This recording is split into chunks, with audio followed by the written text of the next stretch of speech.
Japón, no solamente para la importancia que tiene Japón con Estados Unidos frente al tema de Rusia y China, sino también la visita múltiple que hizo el presidente Zelensky. Los temas fundamentales, ¿cuáles fueron?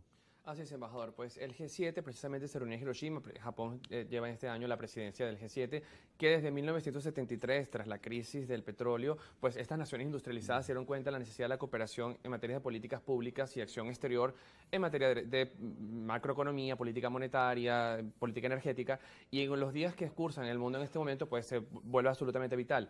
Los grandes temas que marcaron la agenda fue la posición del bloque frente a la guerra entre Rusia y Ucrania. El resultado ha sido un espaldarazo total a Kiev, el tiempo que se ha necesario, incluso con avances significativos en materia de cooperación militar. Vimos que un giro de 180 grados por parte de la política de Washington de permitir la exportación de cazas F-16 a las autoridades ucranianas e incluso entrenar a pilotos ucranianos en territorio norteamericano. Esto puede significar una ventaja estratégica para Ucrania en la guerra. Otro de los grandes temas era la posición común que adoptaría el bloque en una declaración en torno a China. China ha aumentado no solamente sus capacidades de control doméstico de la política y la economía, sino también su política exterior asertiva, como lo llamaba Rishi Sunak, el primer ministro británico, en materia de tecnología y comercio. Hay una fuerte pugna en torno de materia arancelaria con los chinos y también por el aumento de su influencia en zonas como Asia Central. De hecho, en el marco del G7, el presidente Xi Jinping se reunía con sus aliados de Kirguistán, Tayikistán, en el Asia Central. Las repúblicas soviéticas Las antiguas repúblicas soviéticas, reafirmando un bloque que apoya las autocracias de Asia Central.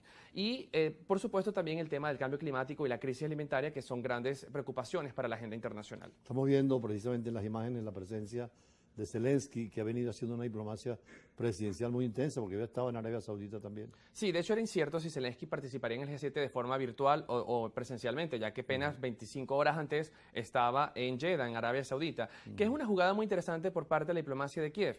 Hace 2 semanas, Dmytro Kuleba, el ministro de Exteriores ucraniano, estaba en América Latina, en países como Guatemala, intentando reforzar su agenda en América Latina. Y hoy vemos precisamente este acercamiento al mundo árabe. En el marco de la cumbre de la Liga Árabe que se llevó a cabo en Jeddah, Arabia Saudita, llega Zelensky para intentar convencer al mundo árabe de apoyar la causa ucraniana o al menos facilitar o promover un proceso de negociación con Moscú. En el mundo árabe hay grandes aliados de Moscú, como el caso de Siria, que precisamente el presidente Bashar al-Assad, luego de 12 años de ausencia, se reincorporaba al grupo de la Liga Árabe, y una Liga Árabe, embajador, que debemos destacar que tiene quizás una proyección más hacia la cooperación que hacia la confrontación. Y además que sirve de puente intermedio entre los grandes conflictos internacionales. Absolutamente. Y de hecho, todo ha mejorado significativamente después del acercamiento en las relaciones diplomáticas, sobre todo entre Irán y Arabia Saudita. Recordemos que justamente con la transición y el apoyo en la mediación de China, Arabia Saudita ha abierto embajada de Teherán y Teherán ha abierto embajada de Riad. Esto es un hecho histórico después de 30 años. Ahí están dándose la mano precisamente Arabia Saudita y Siria. Para Siria es muy importante porque también tiene el conflicto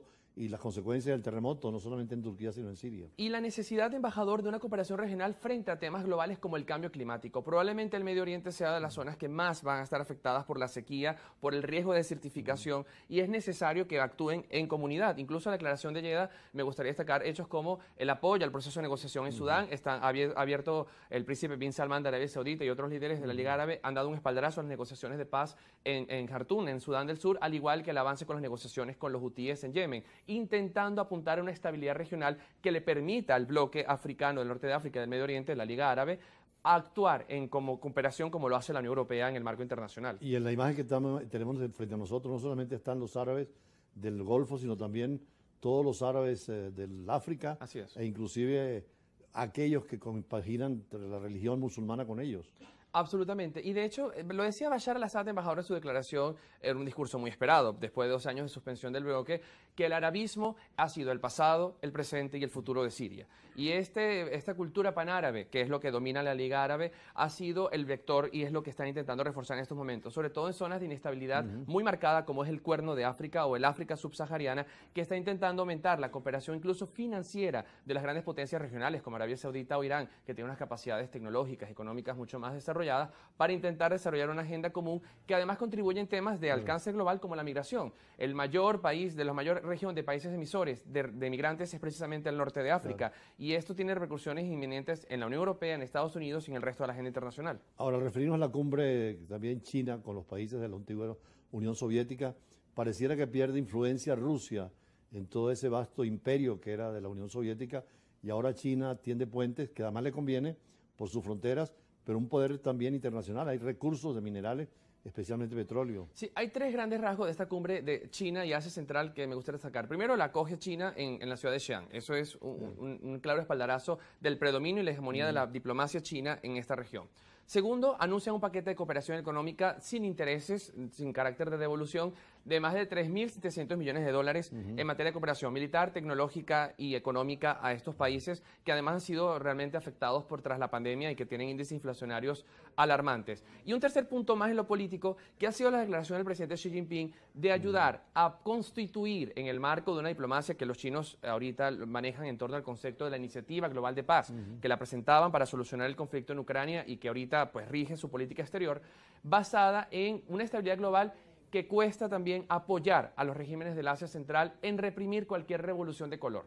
Esto lo ha dicho claramente Xi Jinping y es algo que pues es un gran puñal a los intentos de democratización de esta región del mundo, con algunos casos como Bielorrusia que siguen muy cercanas a Moscú, pero esta área más del Asia Central se acerca más pues, a una política mucho más dura de una hard y soft policy que ha llevado a cabo Beijing en una hegemonía internacional que al mismo tiempo en Hiroshima el G7, que representa a la OTAN, que representa los valores occidentales, está intentando frenar. Ahora, una democracia que está solidificándose es la de Grecia.